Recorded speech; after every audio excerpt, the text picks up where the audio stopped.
Jurgen, obviously you can go back to the top of the table on Saturday. Spurs are chasing Champions League qualification. So, what does all that say about the test that you're facing this weekend? Massive test, definitely. I think so if I would watch from outside on it, I would say, okay, that will be difficult, for Liverpool. And I don't even have to look from the outside because I'm inside and know, yes, that will be difficult because of the situation. They all teams fight for everything, but obviously Tottenham has a massive quality. They are not, especially away from home, they are now not too much bothered about having the ball all the time, stuff like this. They defend compact and these kind of things. And then obviously some of the best counter-attacking players in the world. That's definitely the truth as well. So we need to find solutions for that. And that's what we try. And then give it a go. So anyway, so like it's difficult, we know since we started long ago. And now this one is difficult as well, but I'm still looking forward to it. Obviously, we will look at it in the context of the title race as well and see it as a chance again to put pressure on Manchester City. Do you view their Champions League exit though as one that could have an adverse effect on their league form, or is the likelihood that it makes them even more focused, even more determined not to let the Premier League slip? With all the things we know about City, I would rather think the second. That's how it is, because it's now they are too good and these kind of things. Yes, it was massive blow. I think everybody was like ready to switch the television off, like nearly, and then all of a sudden part 2 started, and that was really harsh, I can imagine. But so I cannot see them. So yes, the night. I had nights like this. It's not cool. Next morning, it's not enjoyable. But there's a moment when you then realize, okay, we cannot change that anymore, but now we have to focus on that, and that's Newcastle on Sunday, and they will be ready. I will ask you just briefly about facing Real Madrid in the Champions League final, because Mo posted on social media that we have a score to settle after it was confirmed that you will face Real Madrid. He went as far as saying revenge at the Football Writers Awards as well. How do you feel about facing Real Madrid again after what happened in 2018? When we lost that final, actually, my favorite solution would have been, let's play the final again next year, and it's against Real Madrid. To be honest, that was in that moment. So, but we faced Tottenham, which was absolutely fine in Madrid. So Madrid seems to be our destiny, and as we find, with all, what it was strange and unlucky for City, but what Madrid did is outstanding. So they got through against PSG, against Chelsea, and against City. If we said it before when we play Villarreal, if you knock out Juve and Bayern, yeah, you deserve to be in the semi-final. I said, if you knock out these 3 guys, then you deserve definitely to be in the final. They are now the massive favorites, all the experience they have and all this kind of thing. So we are more experienced than we were probably, but it's obviously not to compare. A lot of players are still in for them, for us, which is a good sign as well, obviously. Yeah, it will be great. So that we were not happy that night, that's clear. But that's a while ago. But I'm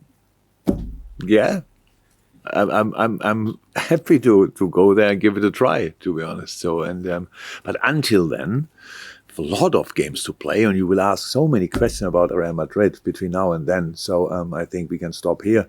But what Carlo did there, obviously, is absolutely incredible. And anyway, if you go to a final, I think it's good to have the idea that you want to win it, and that's what we will work on in the week between the 22nd and the 28th. So. Not before. I'll come back to Spurs then. Thank you. I know you touched upon it there, but a lot of people are seeing this as maybe your biggest threat, the biggest potential banana slip, I suppose. So what do you see as their main challenge to you this weekend?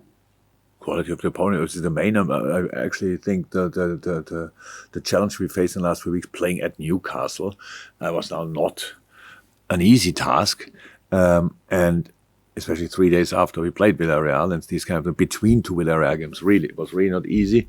So this time we have a day longer to prepare, which feels like a week holiday, to be honest. It's unbelievable. It gives us the chance to prepare properly and not in a rush. But it's only one time the case, because then we play already Aston Villa on Tuesday night. So that's clear. But no, the main challenge is the quality of the opponent. Yeah? So, and when you think about how Tottenham wins the games, of course they have a brilliant football team, but the way they set it up with the 5, and then the where I want to see it offensively or defensively, with the 4 and the 1, or with the 2 and the 3, and all up front, speed like crazy. Harry Kane, what a player, and obviously fits in that idea extremely well. There's a blind understanding between them and these kind of things. So I say it is probably the biggest challenge for protection we face for a long time, because each mistake you make there, we have to win a football game. You have to create. You have to be high up the pitch. That's where you score the goals. The moment you lose it, you should be immediately around all of them immediately, and that's difficult. So we have to. That's just football. We have to find a way to keep them calm as often as possible, because it will not be possible all the time. I know it's been a long season for you, the amount of games you've had to play. So how are they, both in, I suppose, body and in mind? And Roberto, I know, travelled with you. Is he ready to be involved this weekend? I don't know, but he's ready. He's back in training. So now we have to make a decision about that. So it's like the foot thing didn't let him do a lot. We had to let it settle, and then now we have to make sure that he has a few proper sessions. Obviously, we have enough games still, so it's very important. We have to make sure that we get him in the best possible shape. And I didn't make a decision, but it might be possible that he makes for him more sense just to train through the weekend and be then a big step closer for Tuesday, for example. But let's see. Yesterday was in training, was great. Day before, when did we train the first time after? Tuesday we trained Wednesday. No, Wednesday we didn't. We trained there. Yesterday was Thursday. Yeah, trained yesterday. So sorry. Everybody okay? Yes, don't have my smartphone here, but because I get messages pretty late. But when I watched it last time, yes. Thank you, Juliet. Jurgen, Trent spoke in the week about the run that you're having, the end of season, how quick all these games are coming up. That he's saying when you get close to what the team want to achieve or be successful in, you get those memories of what it felt like having won in situations before. I was just wondering, how is it easy to emotionally detach yourself from that when you're getting closer and closer, and obviously more success could well be on the way to achieving, and switching off from those times? Yeah, look, I think in the end it's all emotions and it's all fine. We obviously even when we are a lot together, we still are a lot alone with the things upstairs, and but it can lead to the first half against Villarreal. It can lead to the second half against Villarreal. So what is it? So it is. We were in similar situations, never before in the same situation. The only thing, that's why it makes it so easy for us to, at least as I understand it, for us to prepare or be prepared for it, because we never changed. We just prepare the next game. So with a lot of good experiences and results in our, what is that, in our bag, and that's it. And this time it's Tottenham. So that's it. So we don't think too much, but it's more a feeling that we know that we get closer. And end of May, if you what is this, the 6th or so. So in 23 days, we know everything. Between now and then, a lot of games, and we can't play them all together, but we can then play one after the other, and that's what we do. And now it's Tottenham. Yes, the feeling is good, but we still are able to play a first half against Villarreal. We felt brilliant before the game and played really bad. So let's make sure that we play good. Julia from Merseyside, then we've got to Carmark. Following on from that, what challenge is it for you and your coaching staff right now with you've done 3 competitions, a couple of games a week, all the travelling? I just wondered about, you don't get much time on the training pitch or as much time to look at the opposition. I presume it's longer hours for you at the moment, working hours. But what kind of challenge or new challenges is that for you personally and the coaching staff? It's actually like it always was, just for a longer period in the season. So usually in this moment in time, you have no. We play already like Saturday, because maybe you're not in that final or that final. So that means we never can really train. We spoke about that quite frequently here. Nobody gives us time to train. We recover, have a -1 session and go from there. Today is the only session we have, real session. Analyze never changed. That's exactly the same amount of games we watch or minutes we invest in that. That never changed yet. That keeps you obviously busy, but that's that we cannot prepare the next game less good just because we have a lot of games that will never happen, and that's why it's busy, clear, but it's the best reason to be busy I can imagine, to be honest. So it's things we love to do, and what Julia said now, but it was like it's really more underneath that you really don't feel the intensity that much. So it's like you just go for it. It's because it's final here, final there. Everybody's asking for Champions League tickets. Everybody's asking for FA Cup tickets. It's like a mess, and we don't even know if we get any. So ourselves and all these kind of things. So I will probably be in the stadium, but around us, you want to book a hotel in Paris, and you think, oh my God, we obviously should finance the French. For the next, I don't know how many years. So, and all these kind of things. So it's all around, but it's the best reason to be busy. And that's what we, but never will drop is the preparation for the game. So not on the training pitch, we get used to it, but in the meetings, boys need all the necessary information. Not too much, but the necessary ones. So that's what we try. Yeah, we go to Carl, then Neil to finish, then we go to the breakout thing. Carl, at the back of the room. Oh. We've spoken a lot about Luis Diaz and how well he's done since he came in. I'm just wondering if you can sort of tell us about what his impact his arrival has, on the impact of the squad, and maybe on how it impacted your season. It came late in January, gave it a little boost in the transfer window.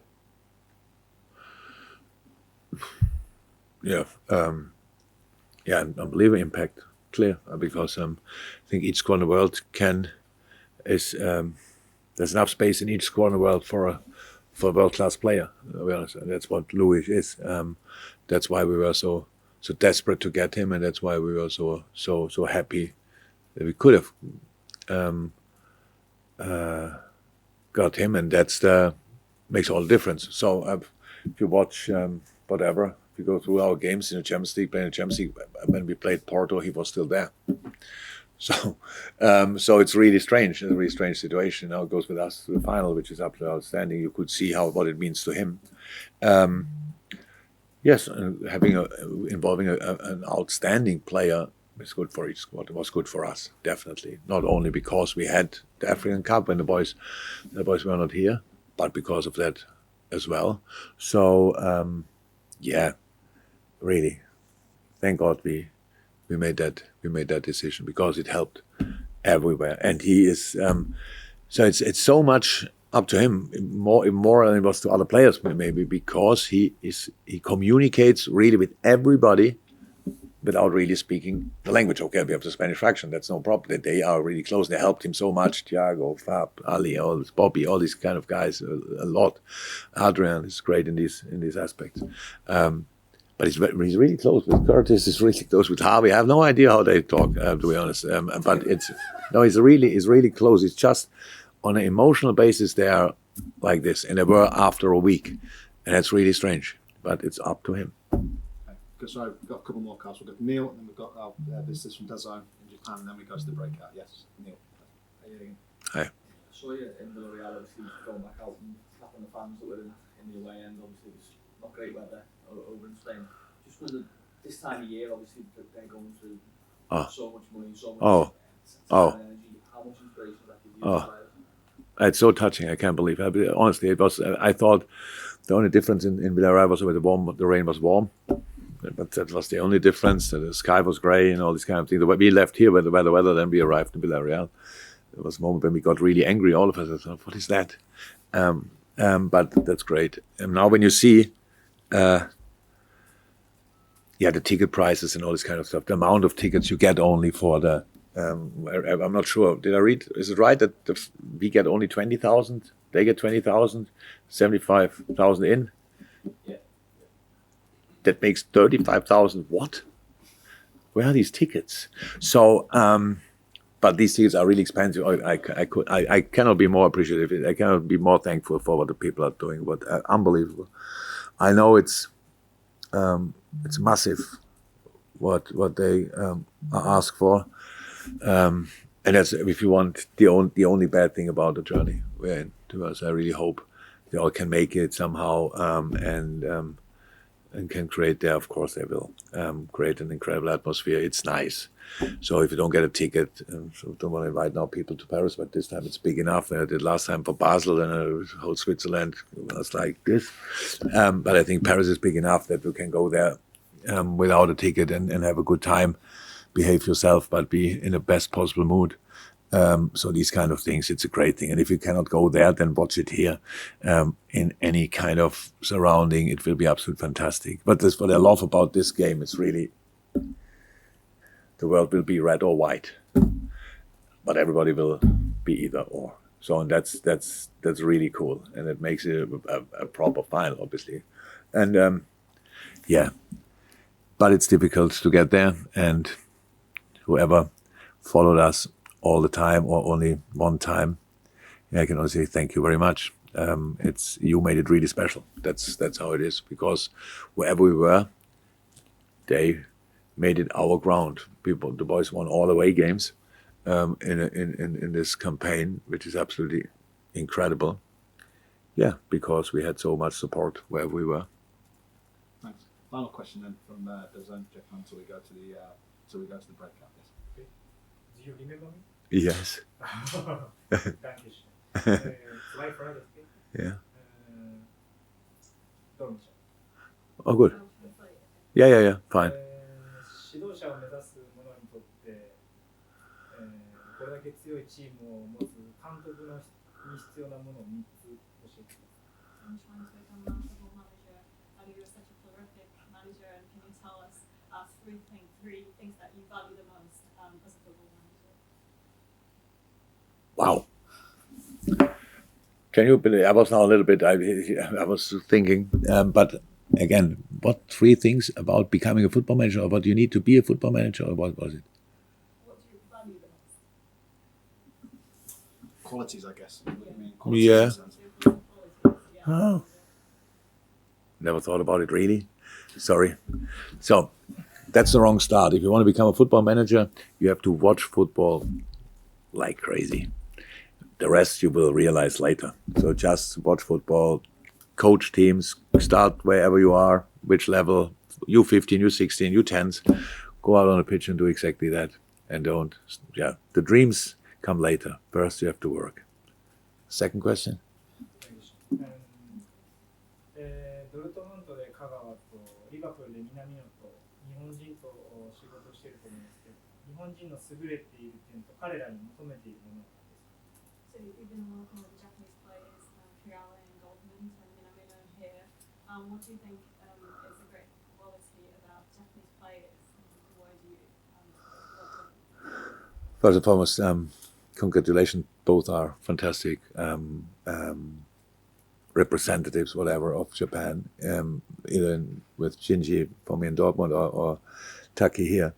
Fantastic boys, fantastic footballers. And it's one of the hardest things I had to do in the moment. When Taki is not involved, it's really hard, because the last thing he deserves is not being involved. He trains incredible. Just that the team, and since Taki came here, improved a lot. I like a lot the steps he made and all these kind of things. How he deals with the setbacks is insane, because the setbacks with not being involved from time to time. And it's really hard, because he never gives up. He always stays positive. He always goes for everything. And he's a big part of the story of this team this year and last year. So, no, you should be really proud of him. Thank you so much for watching the video. If you would like to, check out redmenplus.com, our Liverpool streaming service and bonus content site that gives you more Redmen TV studio shows and documentaries, features and interviews, as well as a whole lot of podcast content as well. Head to redmenplus.com by clicking the button, go and subscribe, and yeah, fill your boots on amazing Liverpool content.